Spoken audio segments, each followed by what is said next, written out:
Okay, so after 40 hours, I have finally beaten Hades 2 and then a little bit of the post-story content, and I have to say, this is how you make a sequel.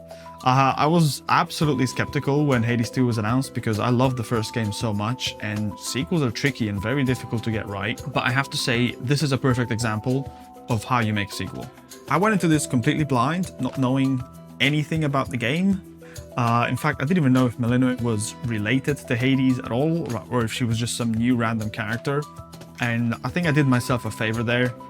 Stayed away from any spoilers. I didn't want to play it until 1.0 was out, and that was definitely the right decision. The story of this game grabs you immediately, and the stakes are high right off the get-go. And there's a bit of urgency to the story that I think wasn't in the first game. The first game, you just sort of, you're just trying to run away from your dad. It's not that big of a deal. I was kind of relaxed about the whole thing, but here, the stakes are high, especially, well, if you've played the first game. I won't say much more than that. If you haven't played Hades 1, you have to go play it before you play this game. Do yourself a favor, don't play this if you haven't played Hades 1. Because yeah, the stakes are very high right off the get-go, and it gives a bit of urgency to Melina's mission that wasn't really there in the first game, and I think it really adds a lot, especially to the beginning of the game.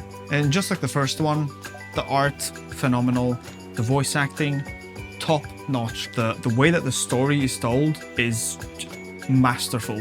I think this has to be one of the best voice-acted games I've ever played. Same goes for the first one, but it's all still here.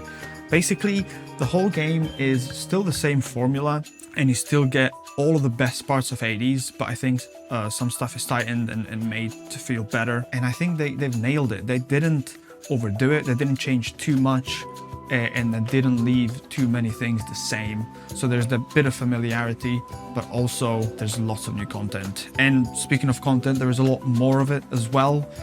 You actually have 2 routes that you can take, which is just crazy. When you start the game, you can only take 1 route, but later you unlock the other route, and they both feel very different from one another. The first one being more like the first game, and then the second route that you unlock a little bit later on throws some curveballs in there, which I really enjoyed. And because there's 2 routes, there's also 2 big bad boss fights at the end, and they both feel so different from one another. It's actually so well done. And also the way that they weave it in with the story is so perfect, honestly. And just like the first game, the replayability is just infinite. Every run feels different. The boons you're gonna get are different. The hammer upgrades you're gonna get are different. So if you like a game with a lot of content, there's endless amount here. And while we're on the topic of how much content there is in this game, if you are an achievement hunter, this is your dream game. There is genuinely so much for you to do and such unique stuff that I don't even know how long it's going to take you. If somebody has done achievement hunting for the first game, I actually kind of want to know how long that took you. And if somebody's done it for this game, let me know as well, because I can't even imagine. Maybe 200 hours? Like, genuinely, there is so much here, it's ridiculous. And Melina feels quite a bit different from Zagreus, not just as a character, but also in her playstyle and the weapons that she has. There is certainly some parallels between weapons in the first game and the second. Like, the staff that you start off with is pretty much, it is like the equivalent of the spear in the first game. Or at least that's kind of how I see it. And I feel like every weapon has their own equivalent. And her playstyle is faster. You've got a sprinting mechanic, which I absolutely adore. You've got magic, which I found myself using quite a lot. And just in general, I found myself using more of the mechanics. In fact, I found myself using all of the mechanics in this game. Whereas in the first game, I mostly just bothered with like boons and weapons, and I didn't really engage with much of the rest of the game. But this time around, I found myself engaging with a lot more of it. I don't know if that's because I felt more comfortable with it because I played the first game, or maybe this game is designed better to make me feel more comfortable in using all these mechanics. But yeah, I really like that I found myself engaging with a lot more of the game this time around. And the sprinting mechanic, absolute perfection. I think it's easily been my favorite addition to this game. And I randomly discovered it by pressing and holding the dash button. And I was like, why am I moving so fast? What's going on? Whoa. Nobody told me I could do that. That's so cool. If you just hold your dash after you dash, you just sprint. That's so cool. I wonder if I can use it in combat as well. It actually was a game changer for me, and I absolutely love it. And I can't believe that I'm saying this, but I think I think I'm more attached to this game than I am the first one, and that's ridiculous because the first one is so stupidly good. But for some reason, I feel more attached to Malinois, to the characters, the world, the story.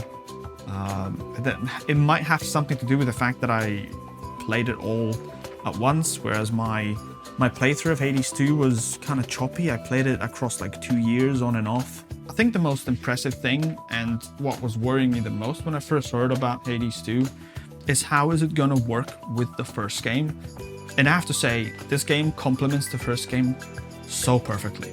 Like, playing Hades 1 and then playing Hades 2 after that is such a perfect package, and for how expensive these games are, that is ridiculous. And also, if you're playing on PC, they're super easy to run as well. I have to say, one thing that really surprised me is how interested I was in doing the post-story content, whereas the first game, after I beat Hades 10 times, I felt like I was finished. I knew there was some more stuff going on afterwards. I just looked it up on YouTube, and yeah, I felt pretty satisfied with that. But after beating the story, I actually still have the urge to play this game. In fact, I did a stream yesterday from when I'm recording today, where I went back and played some of the post-story content, and I really enjoyed it, and I think there is so much more here to do.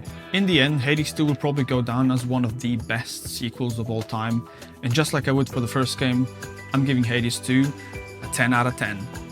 Well, that's the end of the video. If you enjoyed it, make sure to like and subscribe. All the games that I review on this channel, I also live stream, so go check that out. And let me know what games you'd like me to play next. Thank you all for watching, and more than anything, thank you all for the support on the Hades 2 live streams. The viewership has been better than any other game I've ever streamed, so thank you all for watching, and I'll see you in the next one.